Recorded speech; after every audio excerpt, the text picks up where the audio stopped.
Dan Goldin was head of NASA with all its preoccupations, but watch his jaw drop. He'd just caught a total eclipse.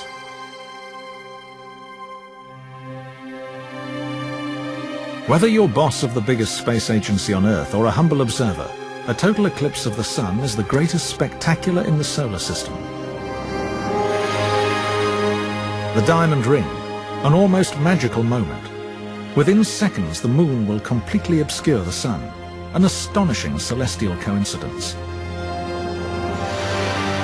Totality, and it happens because the Moon is 400 times smaller than the Sun, while the Moon is also 400 times closer than the Sun. Another diamond ring, and the Sun returns. This is not animation, but time-lapse of an actual eclipse. Totality lasted only a few minutes. The whole event, with the partial phase before totality and this one after, took 3 hours.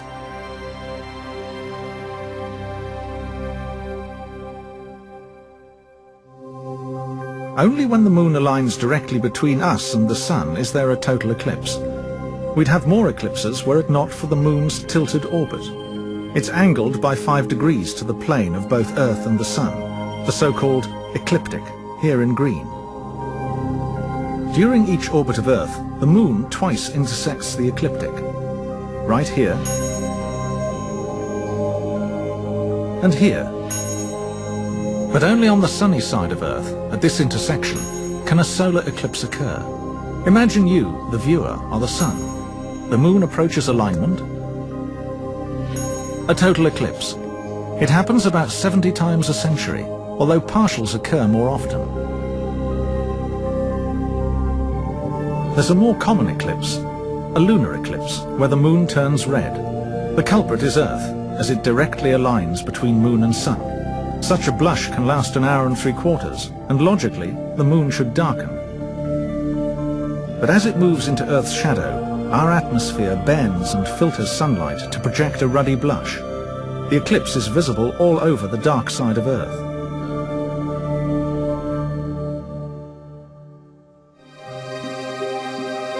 Back with solar eclipses, sometimes the Moon doesn't quite cover the Sun. That's an annular eclipse. The cause is the Moon's slightly elliptical orbit. For when the Moon's farthest away, the full shadow just misses Earth.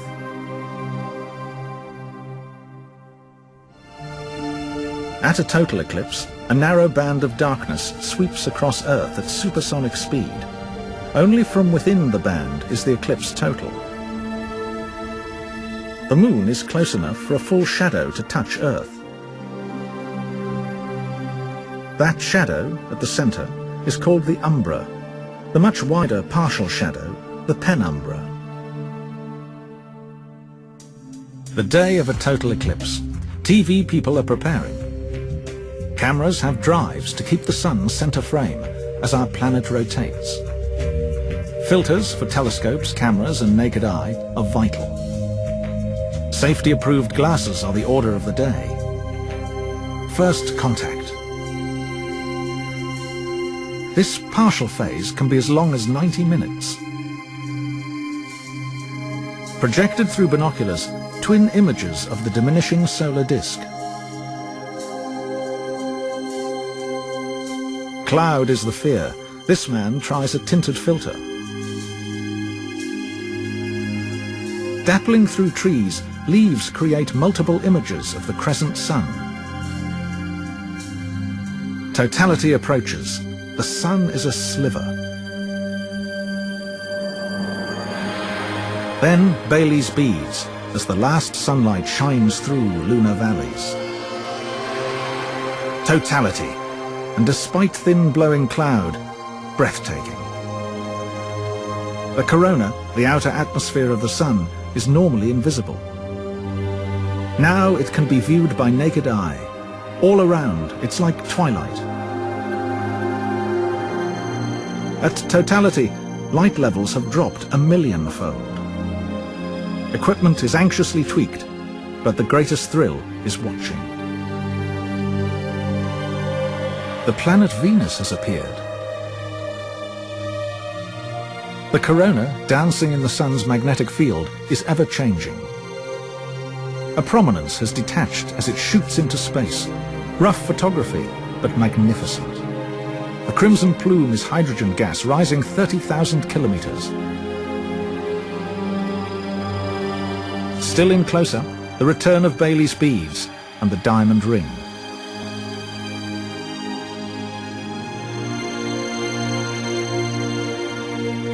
Nobody's much interested in post-totality, especially if it's cloudy.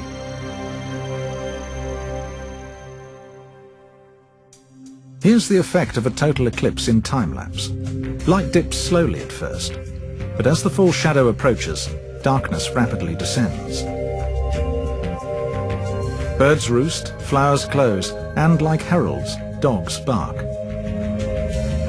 Totality can last up to 7.5 minutes. It's an experience no one forgets.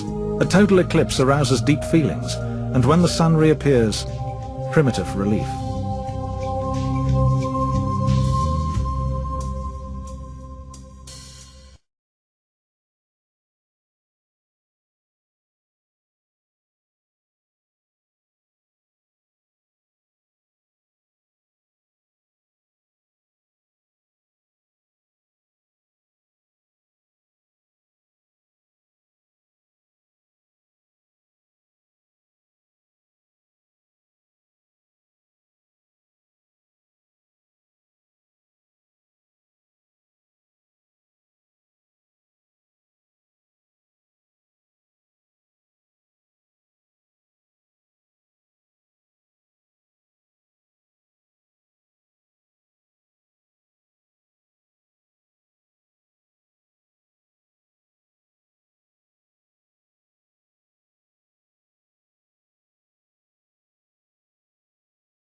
The sun's surface is so bright that the only time you can see the sun's atmosphere with your eyes is during an eclipse. That's when the moon comes between the sun and Earth, blocking the sun's light and casting a round shadow that moves across our planet. This is what an eclipse looks like from space. And this is what one looks like from Earth as the moon gradually moves across the sun, blocking the light of the photosphere and revealing the sun's chromosphere and beautiful corona. Total solar eclipses are rare, and ancient peoples were frightened by them. In some cultures, the people thought the sun had been swallowed up. Today, we know that eclipses aren't frightening at all, and people travel great distances to see such exciting and beautiful events.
Lunar eclipses are one of the most common astronomical phenomena that many people can observe very easily, just out in the backyard on a night when the moon should be full.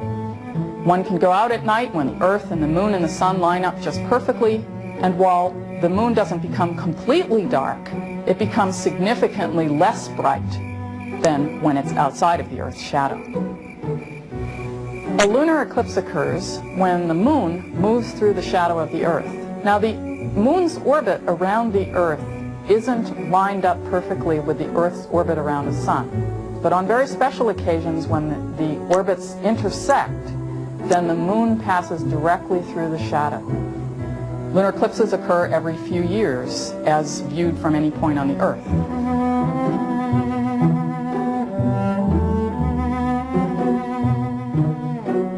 In a way, it's like exploring. I think people hundreds of years ago were fascinated by what was beyond the oceans, and now we've found what's beyond there. Now it's sort of what's beyond the moon, what's beyond the planets, what's beyond the solar system.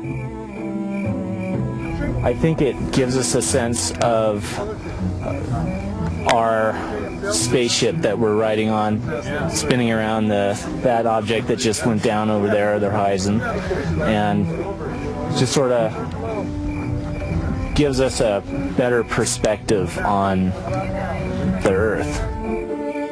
Humans are just eternally curious, which I think is one thing that makes us human, is this insatiable curiosity. An eclipse is a frightening spectacle. Those who become aware of it may think the sun or moon is dying. Isaac Asimov.